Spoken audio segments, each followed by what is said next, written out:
Good evening. Welcome to South Asia Newsline. I'm Asia Sharma. Here are the top stories we are tracking for you on Friday, the 14th of July. Indian government briefs opposition on China standoff Kashmir issue.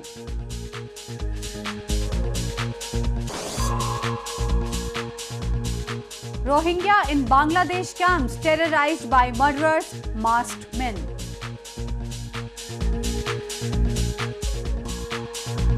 And now for all the details. Leaders of opposition parties arrived for a meeting called by the federal government on Friday ahead of the Indian Parliament's monsoon session in capital New Delhi.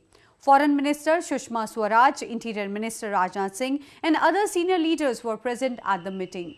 It is aimed at briefing the opposition parties about the prevailing situation along the Indo-China border, where a standoff has been ensuing since June. China and India have been engaged in standoff in Doklam area near the Bhutan Tri-Junction for the past 3 weeks after a Chinese army's construction party attempted to build a road.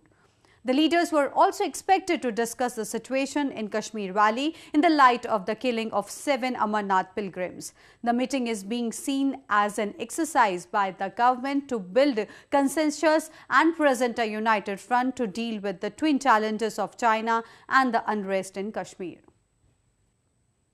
Staying on, news from India, floods triggered by incessant rain continue to disrupt normal life in India's northeastern Assam province. Relief operations are underway to assist people as more than 40 people have been killed and nearly 1.5 million displaced due to the floods.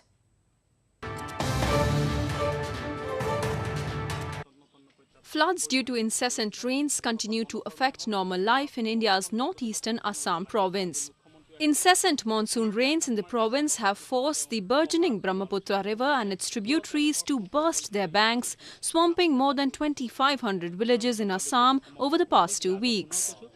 More than 40 people have been killed and nearly 1.5 million displaced due to the floods in the tea and oil-rich province of Assam. India's junior Interior Minister Kiren Rijiju on Thursday took an aerial survey of the flood-affected areas in northeastern Assam province. He also chaired a meeting with the officials of disaster management authorities to review the situation of the flood-affected areas. Special arrangements have been done by the Forest Department to rescue and rehabilitate the animals of Kaziranga National Park.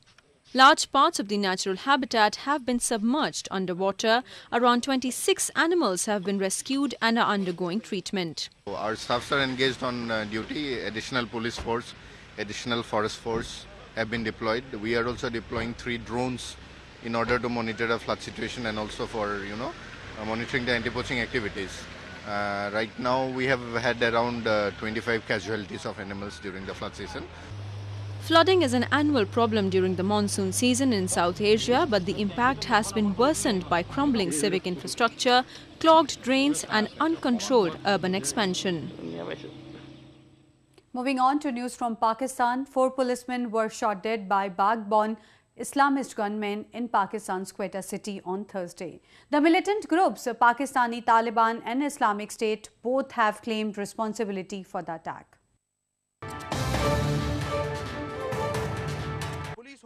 Islamist gunmen on Thursday killed a senior police official and 3 other policemen guarding him in the Pakistani city of Quetta. The attack was claimed by both the Pakistani Taliban and the Islamic State.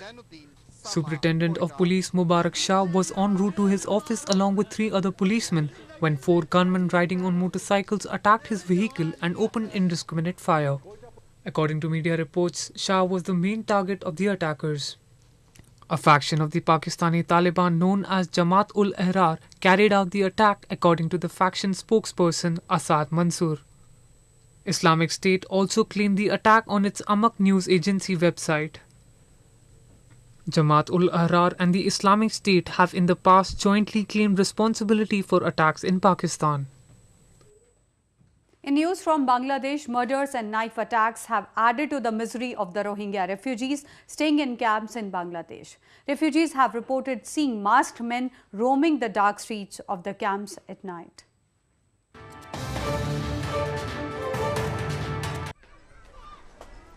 Two lifeless and slaughtered bodies and a knife attack have made Rohingya refugees in Cox's Bazar fearful for their lives in Bangladesh.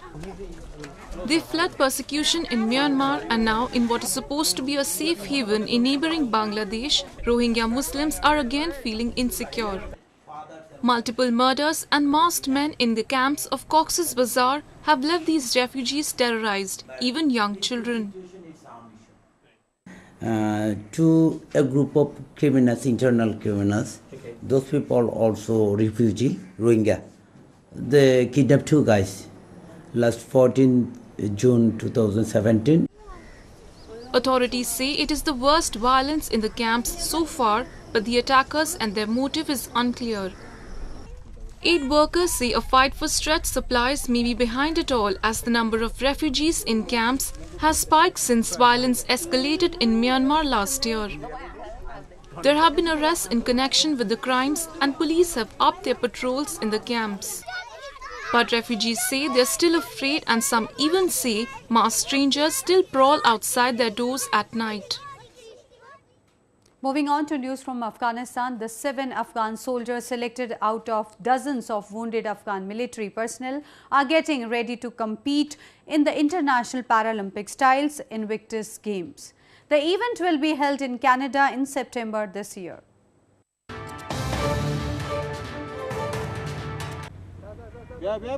At a military base on the outskirts of capital Kabul, Afghan army soldiers who lost their legs due to landmines are preparing to compete in the Invictus Games, which will be held in Canada this September. 7 Afghan soldiers have been selected to compete against peers from 17 different countries in the International Paralympic Style event for military personnel wounded in action. Out of dozens of wounded Afghan military personnel, only 7 have been selected from Afghanistan, along with service members from 17 different countries. It is the largest team Afghanistan has ever sent to the game. احساس بسیار خوشی میکنم و دیگه خود با اونجا بریم قید دوستای خود با اونجا فهمیدیم از کانادا مثالش مسابقه را برده بیاییم نام افغانستان در سطح جهان بلند کنیم نام وطن خود بلند کنیم. More than 550 competitors will take part in the competition in Toronto, which will be held from September 23rd to 30th.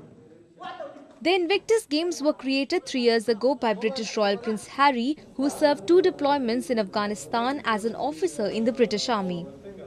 Last year, Afghan security forces suffered nearly 7,000 deaths and more than 10,000 wounded fighting Taliban and other insurgent groups in Afghanistan. In news from India, the equity benchmarks closed moderately lower after a range-bound trade on Friday. The National Stock Exchange Index Nifty ended lower after breaching 9,900 level for the first time.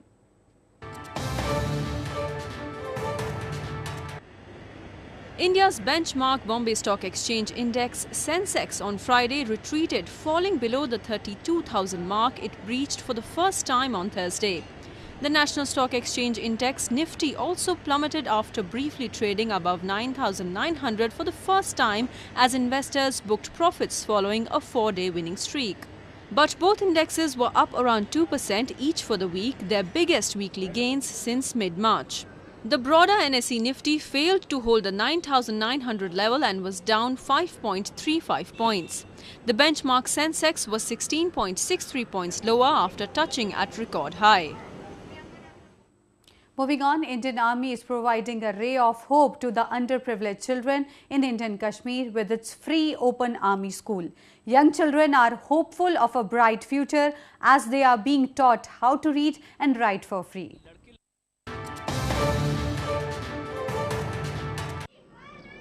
In yet another noble gesture, Indian Army is imparting education to underprivileged children in Ganderbal district of Indian Kashmir under its free open army school program. The initiative is part of Operation Sadbhavna of the Indian Army, under which it has been assisting people in the areas of education, healthcare and community development, among others. Most of the young children attending classes belong to the nomadic community and had never been to a school. The army personnel made extra efforts to aware their parents about the benefits of education in order to build their future. ये वो बच्चे हैं sir जो आज तक school कभी गए नहीं हैं, और हमारी आर्मी ने इनको स्कूल यहाँ पे फ्री ओपन स्कूल खोला और इन बच्चों को यहाँ पे ला के पढ़ाया, अपना नाम लिखना सिखाया, और बच्चों के दिल में अभी एक चिराग सा जगह है कि वो हम कुछ कर सकते हैं। सबसे पहले तो हमें अपना नाम भी नहीं लिखना आता था, फिर हमने अपना नाम सीखा पहले, फिर काउंटिंग सीखी, यहाँ पे टेबल सीखे, वेजिटेबल्स नाम सीखे, फ्रूट्स नेम सीखे, काउंटिंग सीखी और यहाँ पे टेबल सीखा हमने। बहुत अच्छी फैसिलिटीज़ हैं यहाँ पे। The children are also being imparted with computer training in which they can learn how to type and draw. The army also provides free books, stationery material, lunch and other facilities to the children. Extracurricular activities are also held in which army personnel also participate along with the children. Well, that's the way it was in South Asia this evening. Before we conclude, the top stories once again. Indian government briefs opposition on China standoff Kashmir issue.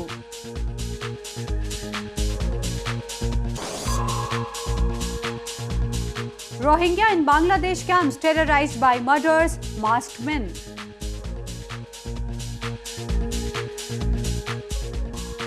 Now our viewers can watch the show on SouthAsiaNewsline.com. You can also visit us on Facebook.com/SAsiaNewsline and follow us on Twitter @SAsiaNewsline. That's all in tonight's edition. We'll see you same time next week. Have a great weekend. Good night.